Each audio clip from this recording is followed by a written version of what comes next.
Horror Stories from the London Underground. Story 1. In 1992, a station supervisor, working a late shift, became unnerved when a door in his office that opened onto the National Railway's platform rattled 3 times for no apparent reason. Feeling distinctly uncomfortable, he left his office to find one of his colleagues upstairs for a reassuring chat. He walked along the platform, but as he neared the staircase, he had the distinct impression that someone was walking behind him. Turning round, he was confronted with a rather disturbing image of a woman in a white dress, with long blonde hair, but with no face. There was, in his words, just a blank where her features should have been. The image faded away after a few seconds. When he spoke to his colleague shortly after, his colleague confirmed that he too had seen the apparition. Story 2. A former British Rail employee reported seeing a tall man wearing a cape and top hat standing by a hangar. He had a terrible grin and a mouthful of white teeth, and immediately vanished, leaving the witness very cold and apprehensive. A few months later, in the same area, the witness felt a strong tug at her bag that almost pulled her over. She spun around, expecting to see a colleague, but no one was in sight. Story 3. There is an entity that haunts South Wimbledon Station. It is malevolent and powerful. It appears each year, without fail, on September 14th. I do not have an explanation for this. It manifests itself as an encompassing and enveloping malignant presence. Occasionally, it will reveal itself in the visible spectrum, in which it takes the form of a distressed and frantic young woman. In my experiences with her, it is fair to say she borders on hysteria. She gives the impression of being upset and unfairly treated, and she is simultaneously in a hurry and confused about where she needs to be. She is simultaneously attractive and forgettable, if that makes sense. She will flee when challenged and only responds to concern for her well-being, as though she seeks help. Of course, she is also unable to explain what she needs help with, and upon becoming frustrated will leave. It is more common that you will not experience her visually, but it is very common to perceive a presence. Auditory experiences are also very common, generally in the form of pleading and claps for attention. The staff will discuss this openly with you. However, only a few of the experienced staff care to work that day each year, as it is mostly unsettling for them, and approximately 75% of the staff reject it altogether or consider it a prank played on new junior members of staff. However, all long-serving staff, eventually, myself included, believe after their first few experiences, especially in the morning before opening or after the station has been locked up for the night. Story 4. Possibly the same figure that haunts the Bank of England, the ghost of Sarah Whitehead. Sarah's brother, Paul, worked for the Bank of England until in 1811, when he was charged with forgery. He stood trial at the Old Bailey on the 30th of October, 1811, at the age of 36 years, and was sentenced to death. Although she did not witness her brother's death, when she did find out, it caused Sarah to suffer some sort of mental health issues, to the extent that she continued going to the bank on an almost daily basis, searching for her brother, who she could not accept was dead.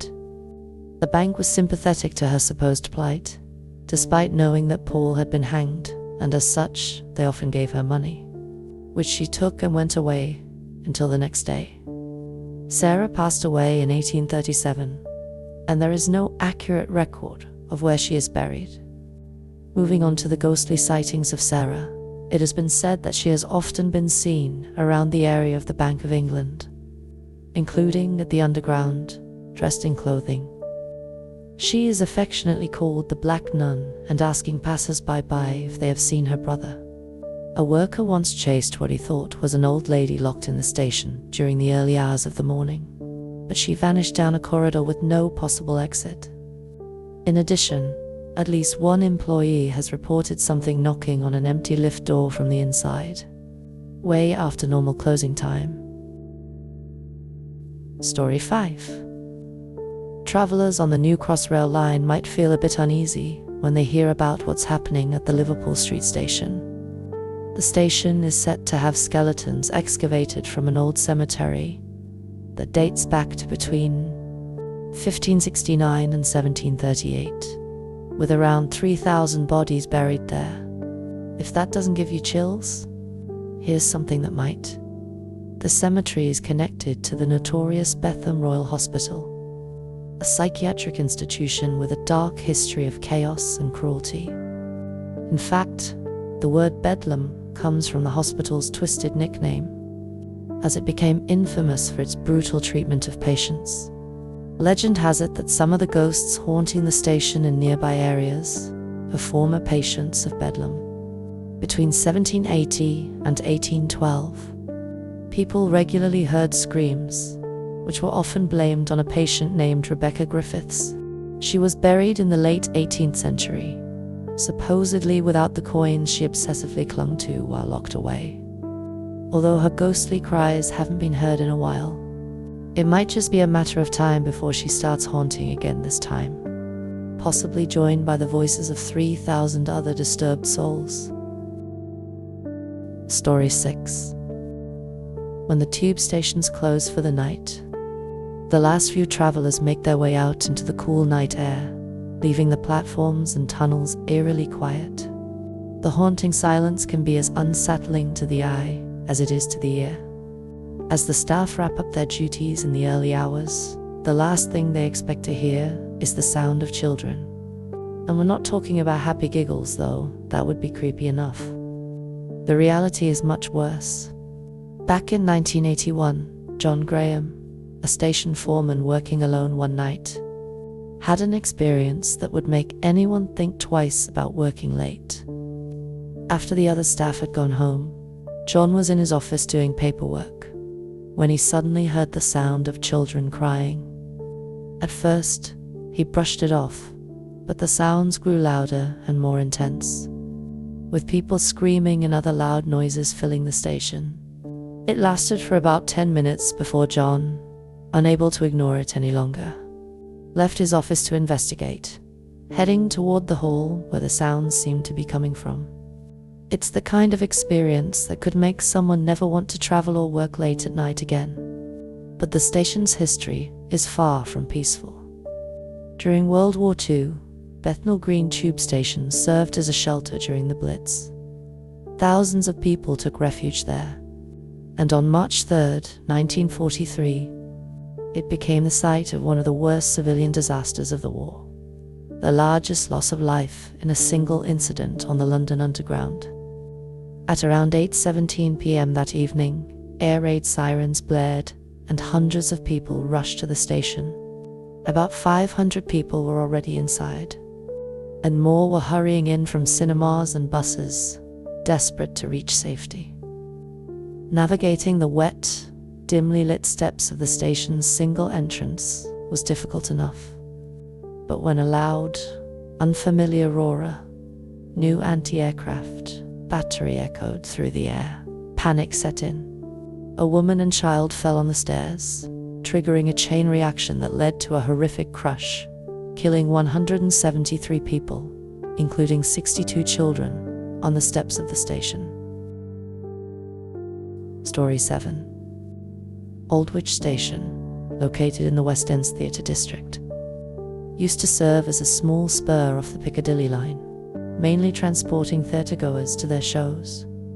Besides that, it was a pretty quiet station. But when the lifts were found to need costly repairs in 1993, London Underground decided it wasn't worth the expense. The station closed the following year, becoming one of about 40 ghost stations on the tube. But Aldwych has its own claim to fame, a theatrical ghost. The station was built on the site of the Royal Strand Theatre, and the ghost is said to be that of a Victorian actress who believes she hasn't had her final curtain call yet. Cleaners and maintenance workers have reported seeing her. The spooky tunnels of Aldwych have also become a popular spot for filming, and members of film crews have reported seeing shadowy figures and feeling uneasy while working down there. Story 8. The Screaming Spectre at Farringdon Station is believed to be the ghost of an Ayla.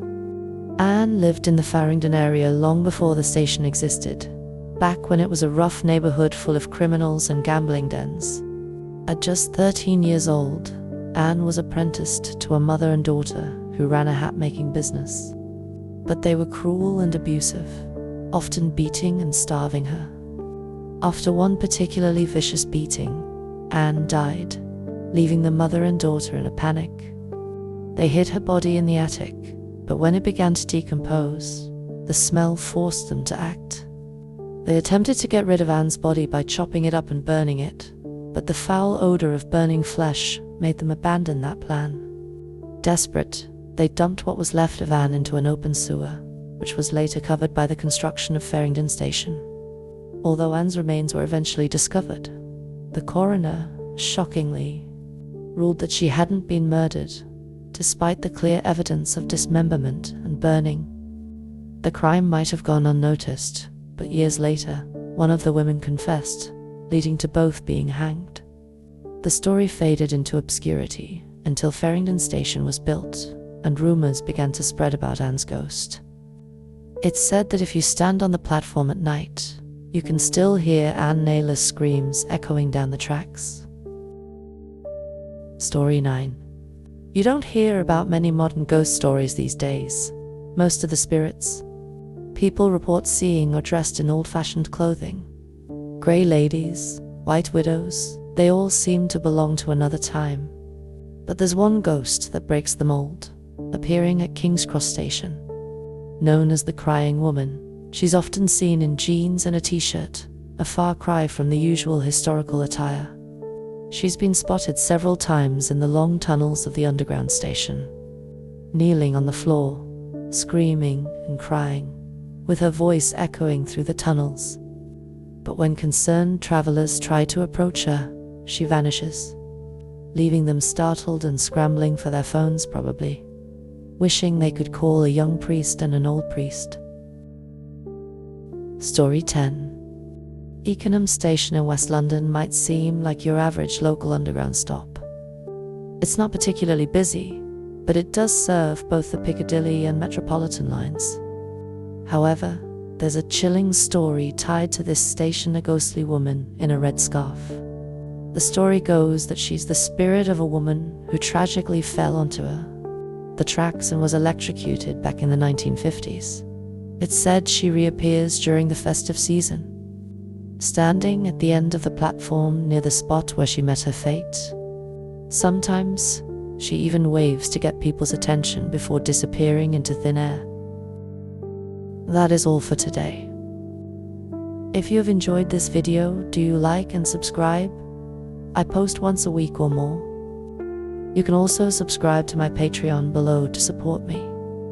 Hope you have an absolutely amazing day, and hope you will check my other videos on screen.